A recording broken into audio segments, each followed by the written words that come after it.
嗨，大家好，我是坦平叔。今天是2025年5月20号，这一期咱们继续胡聊胡适、胡威还有胡一静老师今天这个胡适的走势还是比较不错的让金融消费者喝了一点汤。三大股指今日集体收涨，上证指数报收3380点，涨了0.38%，深成指涨了0.77%，创业板涨了0.77%，全市场3800只个股上涨只有1500多只股票是下跌的，也就是大部分都在涨，所以说对金融消费者来说还是比较友好的。但是美中不足的还是成交额，沪深两市全天的成交额只有1.17万亿，比昨天多了800亿，但是这个成交量还是很勉强今天这个从板块上看，这个大消费、宠物经济、美容护理似乎涨得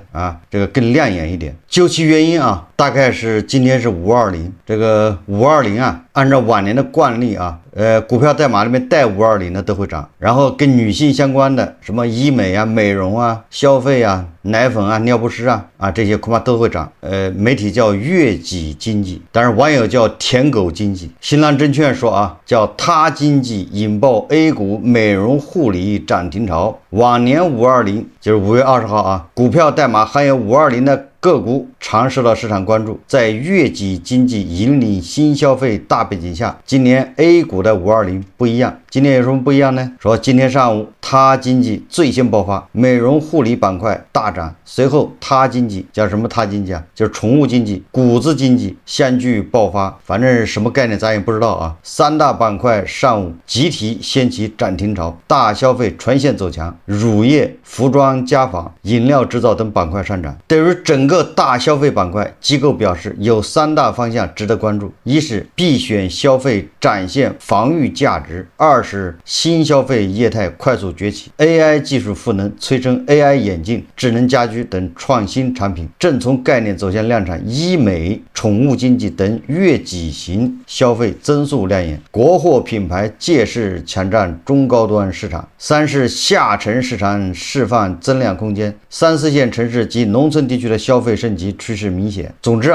胡适它就是这么无厘头，涨跌那都靠赌都是玄学今天是520，所以什么他经济掀起涨停潮，这个在胡适这见怪不怪习以为常。川大智胜好像要退市了吧，7个葫芦娃炒这个上市公司董事长的生肖，怎么荒唐怎么来，活脱脱的就是一个赌场，没有什么理由的。我们看看这个机构怎么看待胡适外来的和尚会念经。咱们先看看这个国外的专家怎么看待胡适。这个新浪证券说世界银行前副行长称中国股市将成为全球最大市场。世界银行前副行长说5月19号深交所2025年全球投资者大会在深圳举行。世界银行前副行长、牛津大学教授伊恩·格尔丁接受绅士新闻记者采访时表示，中国股市正在快速增长，有望很快成为世界上最大的股票市场之一。同时他非常看好深圳市场、香港市场和上海市场。首先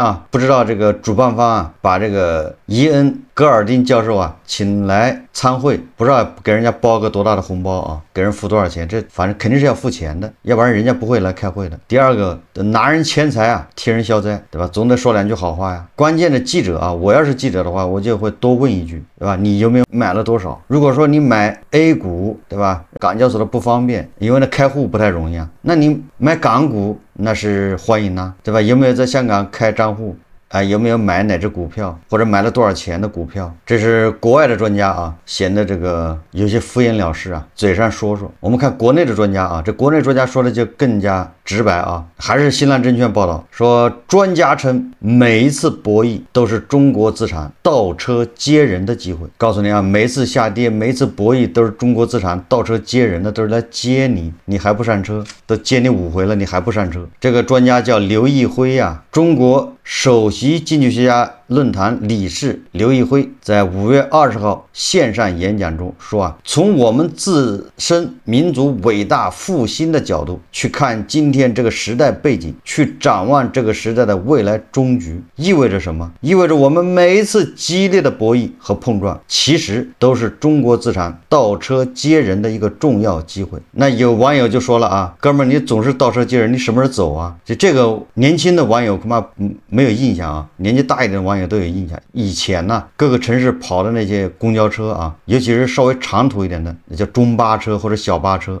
现在国外能看到，像非洲什么巴基斯坦、阿富汗这些地方还有，就是一个司机在开车，一个售票员就是手拉着那个门然后在那喊，车上还有大座，对吧？1元从哪儿到哪儿，上车1块，有大座这以前在北京这个应该是20年前吧，这个现象非常常见。这个就是专家说的倒车接人经常看见那儿有人招手他车往回倒慢慢开，让你跑2步跑起来。这个时候车上人就会，你老这么干对吧？已经接上车的人呢，他就不高兴了，他就催司机，你到底走不走怎么你老在这接人对吧？你再不走我下车了我要换辆车了。所以说这个专家我也不知道他是不是以前有没有坐过这种公交车老说倒车接人，你也感受一下这个在车上人的这个心情你老是往回倒，老是接人，你不走，车上人都交了钱买了票，对车上人不负责以前这种中巴车好像这个它的卖点就是有大座好像后来有空调，这都是它的卖点。谈到黄金，刘毅辉称黄金是最适合定投的资产，什么时候有闲钱就买一点，不用太纠结具体价格。从时代背景来看，黄金的长期上涨空间还非常广阔。这个专家很有意思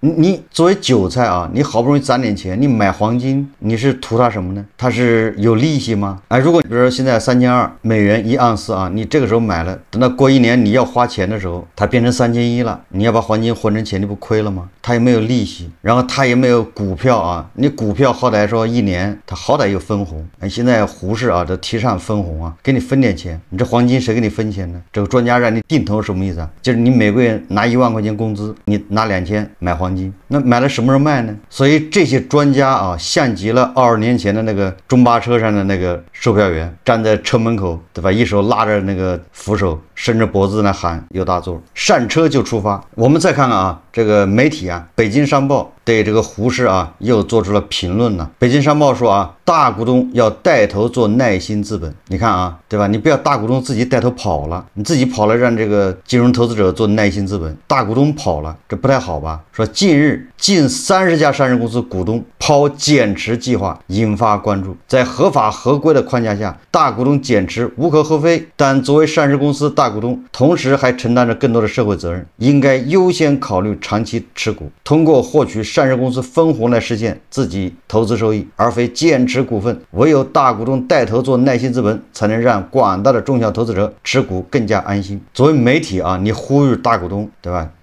做耐心资本持股，然后分红，然后你通过这个股份的升值获得收益，这个想法是非常好的。但是我以前节目一直说大股东减持只要他合规合法，你凭什么不让人减持那大股东为什么要减持呢？那还不是因为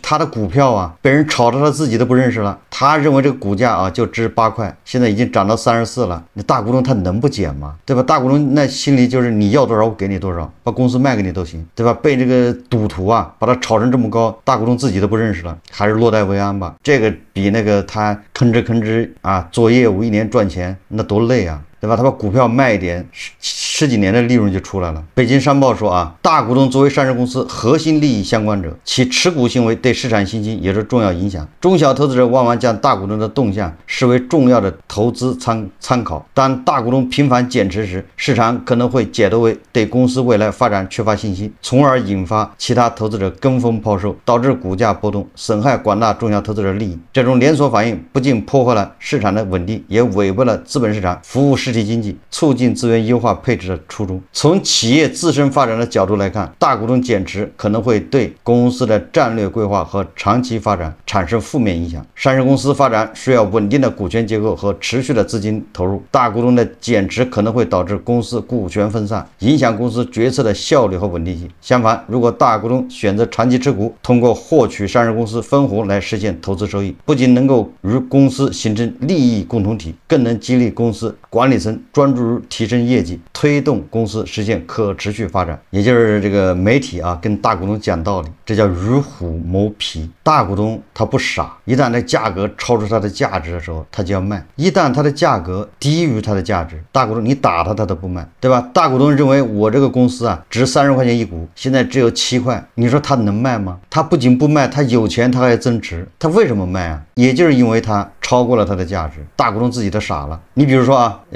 前年吧 ，ChatGPT 一火，人工智能 AI， 国内有很多企业啊，上市公司非要自己说自己是搞 AI 的，什么 all in 什么人工智能，然后呢股价就翻了1倍，就他1毛钱还没投呢，他只是讲了一下我们要搞人工智能，这股价就咣当涨1倍。那你说他还搞人工智能吗？他要做的事情就是减持啊，所以赶紧跟老婆离婚，跟老婆一离婚，对吧？他不减持，老婆减持啊，曲线救国，对吧？老婆一下几十亿到手，你老跟这些，对吧？这割韭菜的啊，你老跟这些什么坚守之道的人，你跟他讲道理，说你不要偷，你好好发展啊，未来前景光明，他能听你的吗？那这个市场是怎么形成的呢？还不都是这些赌徒啊，寄希望于大股东，你后跑，我先跑，对吧？我把你股价炒2倍3倍，让我先走，我走完了你再走，不就这逻辑吗？让我先跑，你做耐心资本，人家大股东傻是吗？大股东就说，既然你炒，你来做耐心资本吧，我把公司卖给你。说来说去啊，就是你这公司没有投资价值，都是在盲目炒作。你盲目炒作呢，那就比谁跑得快，这就变成什么？即便监管部门监管，对吧？不允许他减持，他也得偷偷减持，他的叫绕道减持、借道减持，实在不行他借法院判决了减持，因为利润太大呀。所以我以前节目一直说啊，当一个市场大家把目光啊盯在大股东身上，提倡他别减持，不允许他减持，那就说明这个市场是个骗子市场，也就这个市场它不是靠内在的内生的这种造血能力活着的，而是靠骗。你骗得过大股东吗？不让大股东先跑，无非就是让我先跑嘛，让散户先跑，人家这是让领导先走，什么时候轮到让散户先走啊？所以说啊，这个好判断啊。如果我们这个市场还在纠结于减持，对吧？还在呼吁大股东别减持，不能违规减持等等，就说明这个市场还没好，还没有发育好。这个市场还是靠讲故事，你骗我，骗到大股东头上了。有的是大股东故意的，大股东他讲故事，他就是想减持，所以他动不动啊，今天是大数据火，他就搞大数据；明天是人工智能火，他就搞人工智能；后天是算力火，他就搞算力，那就讲故事嘛。等到这赌徒里一炒，他就减持，这个不比那搞实业赚得快吗？搞实业多累啊，又是抢市场，又是搞售后服务，又是研发，这个只要讲讲故事，在市场上收一个什么，收一个反正垃圾公司，哎，他有几台服务器，对吧？前几年不知道在哪儿买了这个英伟达的 H100，有个几台，然后人家说我是搞人工智能的，搞算力啊，把它一买，你也是算力股，股价就得翻2倍。那你说大股东干这事干啥？他不就是减持吗？你以为他真的要搞算力啊？他知道算力是啥吗？对吧？他自身是个印名片的，对吧？印纸壳子的印刷厂，他非说他是算力股。我们再看看啊，这胡适的奇葩呀，这个极目新闻啊，有个报道是这个说委托同事炒股亏20万，被判自担损失。这个是江苏城市频道啊播出的，说此前啊，江苏太仓男子赵某所在某能源公司股票在新三板上市，因其不具备新三板开户资格，委托同事陈某代买公司股票，还向陈某书面承诺风险收益自担。然后他分3次啊转账39.5万，期间赵某因资金需要，还要求陈某卖出7.1万股股票，赎回资金19万，也就是他自己没有这个在新三板开户的资格，委托同事跑到新三板开户，让同事帮他代炒，然后转账39.5万，后来又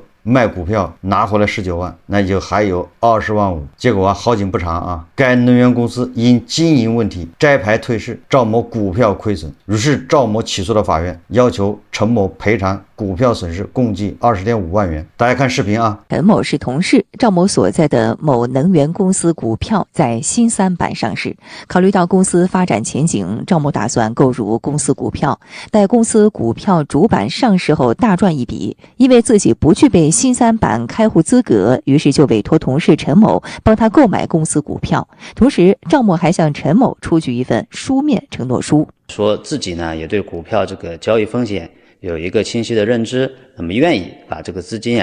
那么交付给陈某，由陈某去帮其炒股，那这个风险和收益呢都是由赵某自己来承担。之后，赵某分3次向陈某转账共计39.5万元，用于购买某能源公司股票。期间，赵某因资金需要，曾要求陈某卖出7.1万股股票，赎回资金19万元，剩余的股票份额一直在陈某账户中。后来，该能源公司因经营问题摘牌退市，赵某股票亏损，于是赵某起诉到法院，要求陈某赔偿股票损失共计20.5万元。赵某呢，他的考虑是认为陈某没有实时的去向他去汇报股票的一个价格的变化和市场行情的一个涨跌，那么他就认为呢，这个陈某这边有比较大的过错。法院审理认为，赵某与陈某之间是无偿委托关系，赵某因自身不具备新三板开户资格而委托陈某代为买卖股票，且书面承诺收益风险由其自担，与陈某无关。对于赵某转账的39.5万元，陈某也按照赵某要求全部购买了某能源公司股票。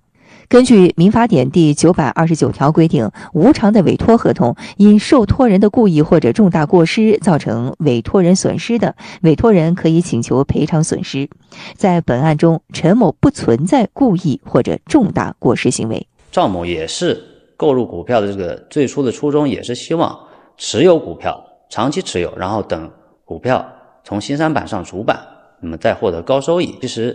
通过我们这个赵某去要求陈某赎回过一次股票这个行为来看，那么只有在赵某明确要求陈某去卖出的时候，那么陈某才会去给他卖出。在没有明确要求卖出抛售的时候，那么陈某是不需要去对他去股票去进行这个相应这个操作的。因为赵某自己也是该能源公司的员工之一，其对于公司的生产经营情况，包括这个股票市场情况，其实也是明知的。最终，法院驳回了赵某的诉讼请求。零距离记者为你报道。实际上，这个我推测他虽然没说，因为这个新三板开户也没那么高也就是你好像是50万吧。他你看给同事转39.5万，再凑个10万，所以说他不存在这个说他钱不够开不了户，他是规避风险或者规避什么？这叫他自己的能源公司，他是某能源公司股票嘛，他自己根本不能炒，是吧？他借别人的账户炒，别人是普通员工嘛，自己可能是高管，对吧？高管你不能炒你是副总，对吧？你是监事，你是董事，这是我推测的高管不是，但是普通员工是可以炒的。比如你是普通员工，你炒上市公司股票没人管你但是你要是总经理，对吧？你要是董事，那叫董监高，你是不能炒的。你要炒，马上这个叫罚所以这个赵某也有可能是能源公司的董监高，自己不能炒，有可能这是我个人分析否则呢没有必要让同事帮他炒法院判决双方属无偿委托关系，且赵某书面确认风险自担。法院认为，在本案中，陈某不存在故意或者重大过失行为。赵某作为公司员工，应知晓对公司生产经营情况和股票市场情况。最终，法院驳回赵某诉讼请求。这个纯粹是这个倒打一耙所以这个事情告诉我们，你以后也不要代别人炒股票，其实有风险。你代替别人炒股到时候别人告你，你有可能陷入诉讼这个风险。代人炒股也可能成为被告，这个银行也有可能成为股民的诉讼对象。大家知道所有的上市公司都会在银行有账户，对吧？你上市公司你不开户，那你钱怎么周转呢？对吧？所以上市公司它在银行要开户，结果就有这么一家银行，因为上市公司退市，被股民给告了，让银行要负连带责任，要赔偿。5月13号，北京银行股份有限限公司关于收到应诉通知书的公告。北京银行公告，北京银行601169收到应诉通知书。2025年5月13日，北京银行收到江苏省苏州市中级人民法院送达的应诉通知书，因康德新造假案被起诉，连带责任。案件的总标的是51.47亿，而这个北京银行2024年扣非规模净利润是259亿元。如果按照最坏情况啊，如果北京银行败了，那么这51亿的赔偿啊，由北京银行全部承担的话，那这个就占2024年北京银行净利润的20%。也有人就说了，那康德新造假退市跟人家北京银行有啥关系啊？你看啊，一般的啊，像这个上市公司退市，告的是谁啊？股民告上市公司，再告董监高负连带责任，再告什么会计师事务所负连带责任，再告券商负连带责任，再告那个律师事务所。一般的是这样啊，告银行的这可是第一次啊，把他开户行给告了。这个北京银行发的公告啊，他说获悉本行涉及浙江中泰创银资产管理有限公司以证券虚假陈述责任纠纷对康德新复合材料集团股份有限公司提起诉讼。本案曾于2022年在江苏省南京市中级人民法院立案，本案现移送至苏州中院受理，其存量案件仅设管辖权，法院变更。诉讼请求未发生变化。这个案子可不小啊，不是普通的股民啊告康德新啊，这个是浙江中泰创银资产管理有限公司，就是私募，是机构告这个康德新。那这个事情就好玩了。那下面咱们就说一说，你康德新退市，你告人家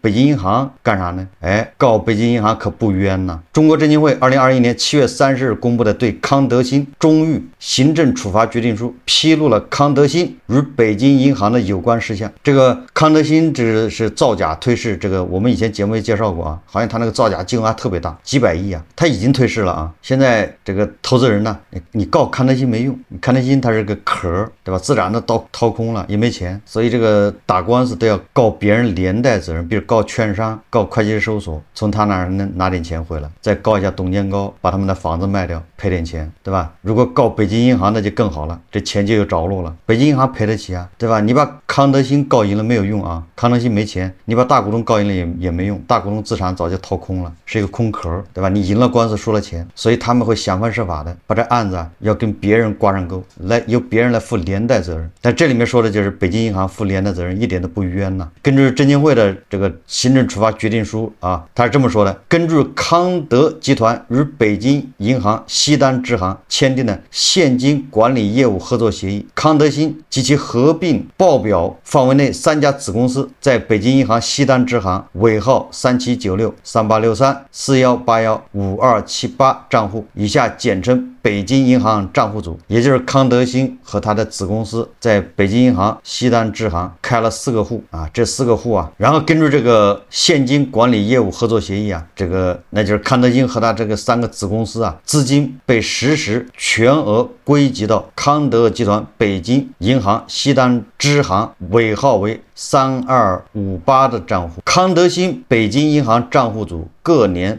末实际余额为0。康德新2015年至2018年财务报告中披露的银行存款余额分别为95.7亿，其中北京银行账户组余额45.99亿，就是46亿、61亿、18亿，也就是这么多年啊，还有14亿。2015年到2018年这4年。他在北京银行显示余额是这么多钱，但实际上呢，根据证监会的说法啊，康德新2015年到2018年财务报告中披露的银行存款余额存在虚假记载，也就是他公布的这些钱都是假的，他做假账呢，那问题就来了。一般的审计机构啊，对吧？这个上市公司你自己说你银行账户还有多少钱，你的存款余额还有多少，这是上市公司自己做的报表。然后审计机构怎么办呢？他会到银行去查，康德新，对吧？他在你们这银行的余额到底是多少？银行就一般的会出一个函啊，盖上公章，说在我们这银行还有18亿，截止到某个时间点啊，余额18亿。所以问题就出在这儿，就是审计机构肯定是去银行询证了，银行也提供了相应的证据，证明他余额有18亿或者14亿。但是证监会又查出来这个康德新这个银行存款余额是假的，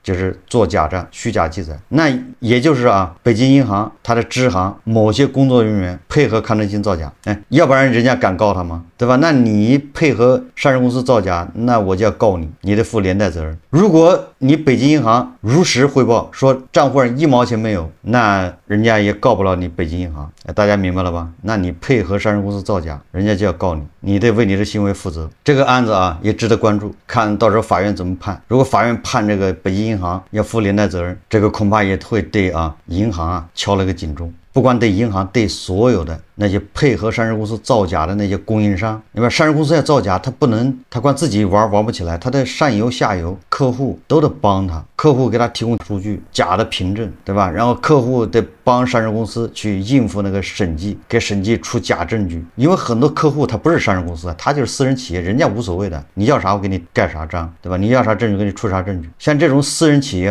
他也不是上市公司，证监会也管不了他，所以证监会在查上市公司造假的时候，遇到这样的公司也没脾气。然后你说去报警吧，警察也管不了，他就给人家出了一个公章，说你去年你在我这买了10个亿的原材料，你在我这进了这个10个亿的这个原料，我给你盖个章，说是有这么回事，合着警察就要抓他是吗？抓不了啊。所以说你看他也不归证监会管，证监会拿他一点脾气没有。这回好了，如果法院判你要提供了假证据、假证明，你得跟着后面一起赔钱，那这个就可以刹住这种做假账的风气就很多人他不敢配合这上市公司做假账了。所以说这个康德新的投资者告北京银行这个事情很有意思它也很有可能是咱们这个又是资本市场一个标志性事件呢如果告赢了，那么这个资本市场这个造假的这种风气恐怕就能得到很好的这个叫纠正或者叫警醒。你提供假证据，那你是要掏钱的。好，这期节目我们就聊到这里，感谢大家收看。如果喜欢我的节目，欢迎订阅转发，也可以在下方留言评论，谢谢大家。